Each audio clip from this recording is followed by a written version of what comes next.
Hello and welcome to On the Food Scene with Steve. I'm in Naples, Florida, the beautiful Naples Grand Beach Resort.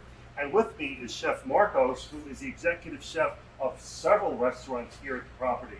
Chef Marcos, what are we going to be making here today? Today we're going to be making one of Captain the Pelican's signature dish. It's going to be a pan-seared diver scallop with a corn mock choux, rainbow Swiss chard, and a little fried black-eyed peas.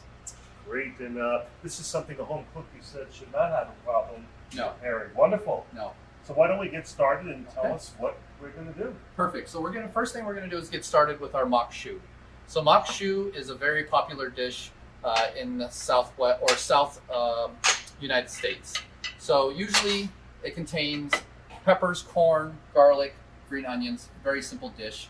We're going to add a little cream to it, make it a little creamier than it normally is. All right. So we're going to start here with just a little bit of butter, because butter always makes everything better. And I know So you really got to be careful when you're cooking with butter, because it'll tend to burn very quickly. So whenever you're using a whole butter, you don't want to start your pan at a real high temperature. All right. So we're going to start with we're using sweet red bell peppers here and a poblano pepper. Poblano pepper is the pepper found in the Southwest. Not very spicy at all. More gives flavor than anything else. So we got some peppers in there. And we're going to hit it with a little bit of shallots. And we'll let that saute a little bit. And you don't want any of this to really brown. You just want it to kind of sweat. When chefs say they want something to sweat, or you really want an ingredient or a recipe says to sweat the veg, it really means just to lightly cook it to where it doesn't get any color. You really just want all the flavors of that vegetable or whatever you're cooking to release into the pan, so that you get all those flavors out and you're not really cooking it too hard. Okay, a little bit. The other item we're using is a sweet corn. So there's yellow sweet corn, white sweet corn. Really is up to you what you'd like to use. This is a yellow sweet corn. We've blanched it a little bit, cut it off the cob. And we're now, gonna, somebody wanted to use, they didn't have access, I know down here Mhm. in Florida, you got access to produce like that year round. Absolutely. So could they use a frozen corn? A frozen corn is just fine. A frozen corn. The other item that we're going to be making today are scallops. So these are a diver scallop, U8, and the U8 refers to the size of the scallop. That means that there's under 8 scallops per pound. So at least 2-ounce scallops for this dish. All right, and any seafood that you see that's a shrimp or a scallop, that's going to use the same sizing system. It's going to be a U8 or a 13-15. That just describes how many pieces per pound that you're given. All right. Okay. I'm going to add the garlic into this mock choux now. You don't want really garlic to cook at a super high temp, then it's going to burn, become a little bitter. So just until you can smell the aroma of the garlic, it's cooked enough. We're going to add just a touch of white wine to it. We're going to let that reduce out. And then we're going to add our cream. Is that heavy cream, chef? This is heavy whipping cream or manufacturer's cream. At least 36% milk fat is what you're looking for with the cream. So now we're going to let that reduce down, simmer away, and get all nice and lovely. I have green onion twice here, so we're going to add the first batch of green onion in here. This is mainly the whites. We're going to leave the green portion of the green onion for later. That way it gives a nice little fresh touch to the mock choux. So that mock choux can just hang out there and lightly simmer away. Okay? Next thing we're going to do is we're going to sear some scallops. So scallops or any type of seafood can be very intimidating when you go to sear. All right, any type of protein that you're going to sear, whether it's chicken, fish, pork, beef, anything, there's 3 factors you want to factor in to any time you sear. There's 3 things you need. You need the pan to be hot enough. Okay, the pan's not hot enough, you throw anything in there, it's going to stick. Second thing you need is you need your product to be dry. If there's any type of water on your product, that's going to add to the pan, it's going to stick, and it could steam. So you don't want that to happen. The third thing you need is space. Never overcrowd your pan. overcrowding of the pan creates steam, and you won't get that nice, beautiful brown sear that you're looking for on any protein. So as long as you have those three things, your product's dry, your pan's hot, and you give it a little bit of space, then you're going to have the perfect sear all the time. One thing you can do if you're still feeling uncomfortable and you want to use, this is not a nonstick pan, but if you want to use a nonstick pan, just to give you that better peace of mind, you can. Just make sure that it doesn't get too hot. You don't want nonstick getting really, really hot.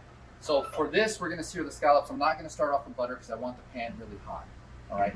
So if the pan's really going to be really hot and I put the butter in there, it's going to burn right away. So we're going to start off with a little bit of olive oil. Okay. So a little bit of olive oil in there. And what you're looking for is you're looking for wisps of smoke coming off the olive oil. You're looking for the oil to kind of dance in the pan a little bit. And that's when you know it's going to be hot. Does that have to be a extra virgin olive oil? It can be anything. The only thing you don't want to use is like a fresh, first cold pressed olive oil. But really anything else is going to be just fine.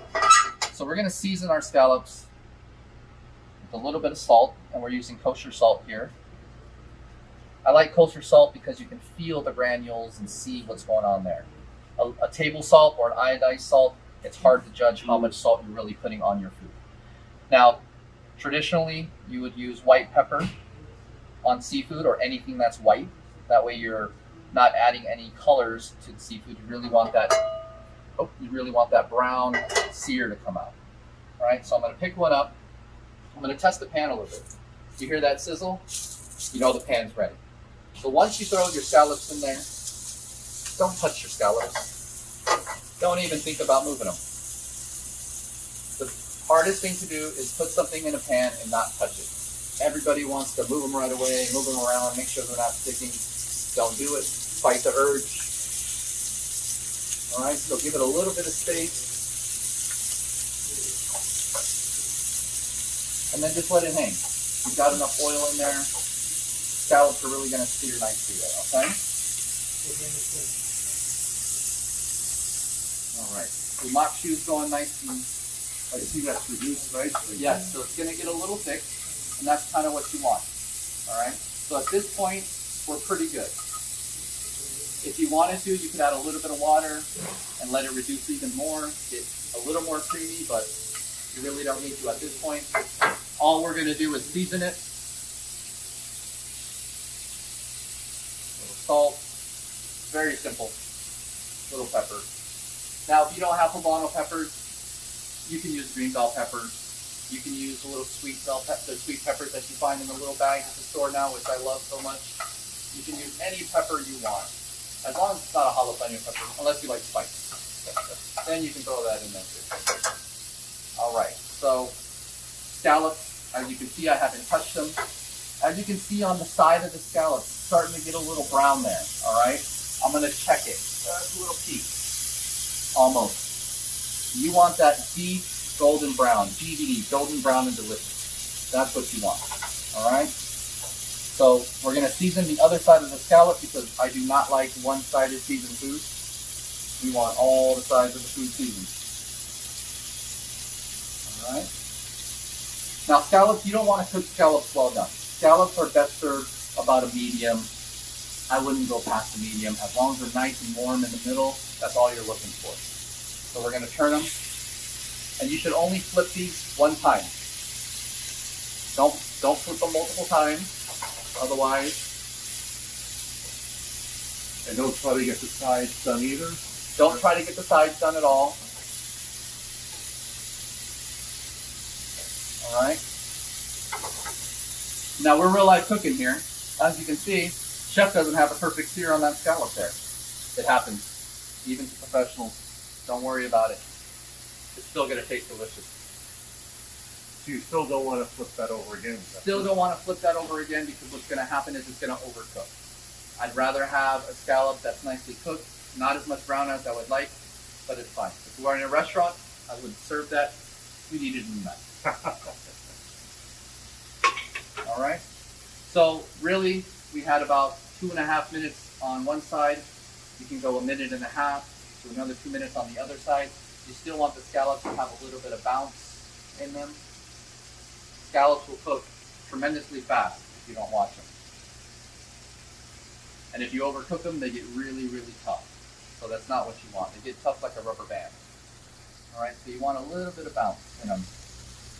So 2.5 minutes on one side, I say 1.5 minutes on the other side, and you're good to go. All right, so we take these, and we're gonna put them on the cloth here. We put them here so that way when we go to plate up, all that liquid that's in the scallop is not going to run off onto the plate. All right, so we can let those rest. Always want to let any meat or seafood you're cooking rest. All right, rest is key to the success of your dish. So we'll let those rest there. Now the next thing we're going to cook is a little Swiss chard. All right, so corn is local for us. The sweet peppers are local for us. Swiss chard is also local for us. We have a lot of farms here in Southwest Florida that we can choose from. Immokalee area that we pick from is spectacular. So this one we're going to start off with a little. I'm going to do both now. You can cook with both oil and butter. So we're going to do a little bit of both. So we're going to take a little bit of butter here and put it in with our oil. Now what that does is that actually raises the temperature of what you can put your butter at. It won't burn as quickly or brown as quickly. All right. So we're going to do a little bit of butter there. Well, you're teaching everybody what you spend many years at culinary school in a few minutes. Absolutely. All right. So we got a little bit of garlic in there. Again, garlic doesn't need to cook a very long time. Once you smell that aroma, garlic's done. All right. So now we're going to kick up the heat a little bit, and we'll throw the Swiss chard in. Is that rainbow or is that the regular? This is rainbow Swiss chard. So as you can see, you've got red in there, you've got yellow, you've got a green one in there. And the stems are beautiful on the Swiss chard. Now, sometimes you don't want to throw away those stems. You could always take those stems and slice them super thin and put them over a salad, and they're great. They're great for a nice little crunch. Got a lot of nutrients in there. All right. So we don't want to saute this Swiss chard too long. Just kind of wilt it a little bit. So I'm going to turn off the heat and let that residual heat kind of cook that up a little bit. All right. And I'm going to hit it with just a little bit of white wine. You know what they always say, never cook with the wine that you wouldn't drink. True. And it's very, very true. All right. So now we're just going to season this a little bit of salt. And I'm just going to do salt. You don't have to put salt and pepper in everything. It's not a rule. Sometimes you can just do salt. All right. And that Swiss chard is done, and that's it right there. So we've got our mock choux done. We've got our Swiss chard done. So plating is something that is kind of an art form. All right. So, you know, when I first entered the industry, I didn't know how to plate a single thing. I didn't know about color, balance, or anything like that. So now it's all about how the plate balances itself out. So we're going to start off with our mock choux, nice and creamy, a little corn, some sweet peppers in there. We're going to go down with the mock choux right in the middle. And the great thing about these dishes is they don't need to be huge. They don't need to be big piles of food. Little piles of food are really, really nice. So we'll do 4 scallops around. We're going to take a little bit of our Swiss chard, and don't tell any chefs that I don't use tweezers. They might take away my chef card. But I am a big component of fingers and tongs and spoons. We're going to go right down that beautiful Swiss chard. Some nice garlic in there. We're going to put on a little bit of tomato jam. The tomato jam is going to add a little bit of acidity to it. It's all about balance of the dish and how you're eating the food. Then we've got some fried black-eyed peas. And you just take the black-eyed peas, use can or... You could use can if you want. You can boil them down, lightly boil so they don't fall apart, and then just hit them in the deep fryer, toss them in a little bit of cornstarch before you hit them in the deep fryer, and they're going to be beautiful there. And then all we have is we have a fresh coriander oil. Coriander fresh is actually cilantro. So we're gonna hit that there. Adds a little freshness to it. And then we're gonna take a little bit of microgreens that we get from local farm here in Florida. We're gonna put some on top, and then we're just gonna sprinkle a couple around.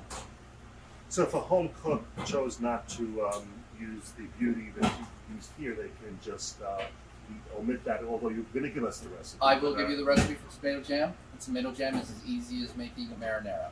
Adding a couple more ingredients, cooking it down a little more, super simple. Cooking is really not as complicated as it may seem. It's using quality, fresh ingredients, not trying to manipulate them too much to create a beautiful dish that lets the food speak for itself. It is beautiful. Absolutely. And tell us for a few minutes, how many restaurant venues do you have here? The concept a little bit. Sure. So we have 4 restaurant venues on property. First one is our signature Catch of the Pelican. Catch of the Pelican, we really want to contribute to the local community in a sense of we want Southwest Floridians to really have a place to go to say this is where our cuisine is. We have a lot of Caribbean influence on this menu at the Catch of the Pelican. We've got great steaks, seafood here, and we utilize as much local produce as we can. Our other restaurant, we have Mantra. Mantra is our lobby bar restaurant. Very much gastro, very much gastro pub. A lot of small bites, emphasis on some really good sandwiches. We have a foot-long Cuban that we sell inside Mantra there. And then we have a restaurant down at the beach, Road's End. Mediterranean, beautiful gyros down there, beautiful gyros. And then we've got our pool restaurant that's Oasis, and we focus on a little bit of Southwest. It's kind of a taqueria down there.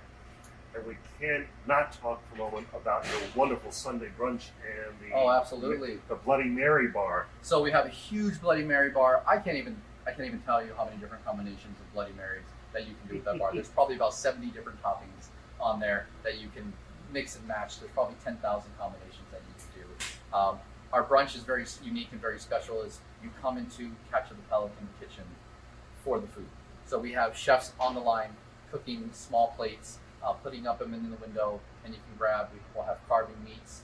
We always have fresh seafood, oysters, shrimp cocktail going, some wonderful salads, and then a huge dessert display from our pastry chef Carlos. And I saw that you take the little kids. If people have children, they can have a ball because you give them a chef's hat. Oh yeah, absolutely. We kind of make them chef for the day. This is kids' kind of first introduction maybe to being inside a kitchen or seeing a chef or meeting a chef.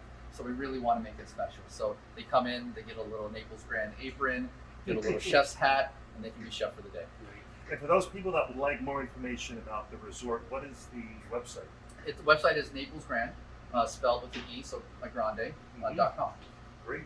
I want to thank you for your time, and I cannot wait to taste that dish. Absolutely. Well, thanks for the website, Chef. And for those folks that want a great vacation, you've got to come here to the Naples Grande Beach Resort, Naples, Florida. On the Food Scene with Steve, I'm here with Chef Marcos. Bon appetit.